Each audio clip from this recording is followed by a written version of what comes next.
আজকে আমি কতগুলো শার্ট কাটলাম বন্ধুরা। এই দেখো আমাদের বাড়িতে কত শার্ট। তো সকালবেলা আমি আর বাবা আজকে মাছ ধরতে গেছিলাম। আজ যেহেতু রবিবার, পুকুরে মাছ ধরতে গেছিলাম।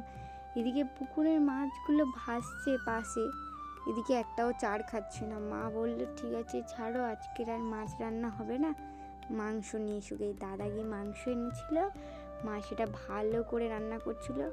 মা এদিকে রান্না করছিল, আমি ওদিকে জামাগুলো সব কেটে ফেললাম। মা রান্না করবে কখন, জামা কাটবে কখন, তাই আমি জামা কাটছিলাম। আমাদের এখান দিয়ে শার্ট কারখানা দিয়ে জামা দিয়ে যায়, স্টিকার আর সুতো কাটতে হয়। তা স্নান টান করে এসে খেতে বসেছিলাম। এই যে দুটো মেনু, এই দুটোর আমি কোনোটাই খাইনি। আমি শুধু মাংস আর ভাত খেয়েছিলাম শসা দিয়ে।